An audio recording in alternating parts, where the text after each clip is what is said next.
Hi, I'm Kirsten from collaborationschool.com. I'm doing some thinking about what are some of the pages from a Mediators book that managers, supervisors, and team leaders could use to great effect.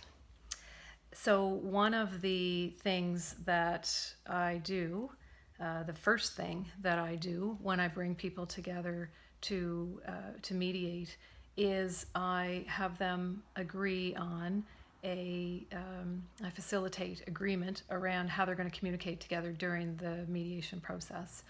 And so I think about, a lot of the workplace mediations that I do. A lot of the times people are experiencing challenges, experiencing conflict because they have different ways they like to communicate. They have different ways they like to collect information or make decisions. And those different communication styles or different personality types can create a lot of conflict and can really decrease productivity and efficiency and enjoyment of the work. And so that first step that I do when I bring people together to mediate around making agreement around how they will communicate together during the process, I think is something that leaders should be doing regularly. So it's the first thing that I do when I bring a new team together, when I'm involved in a project, is I sit people down and I facilitate a conversation around what are the needs that everyone has around how we communicate and how we work together, and what agreements do we want to make around how we want to do that. And it's actually my top tip for preventing conflict, is to have that conversation before the conflict arises. And it's not enough just to do it once, although that's great if you do it, because I think even doing it once puts you ahead of the curve.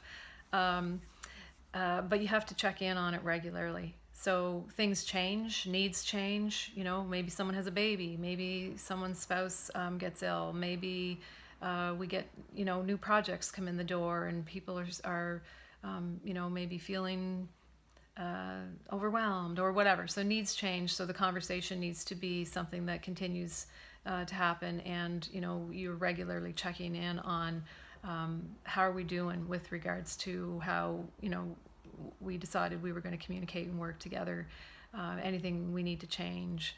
And I would say if teams were able to do that, spend a good chunk of time having a big conversation about it so that you create your agreement, and then every quarter check in, or it doesn't every quarter, whatever, like that's great. You could check in a really informal way every day, really. You could be having like a super quick, easy little conversation. Maybe you're doing a little planning around a new project or whatever, and just say, how was that? How was that for you? Did we work that out in a way that is going to meet your needs? Whatever. Like, there's easy ways to check in around how people are doing with regards to those agreements that you set. So I would say that's actually quite a huge.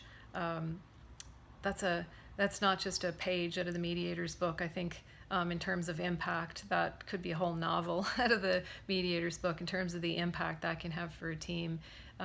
So again, set the agreements, have the discussion around how you want to communicate and work together, and then check in regularly about how you're doing and how you might need to change or tweak things. It will save so much grief, it will prevent so much conflict, and it will increase people's engagement. It will increase people's enjoyment of the work, and it'll improve relationships, which you're going to hear me talk about in another video. Those good relationships are really the foundation for the best solutions.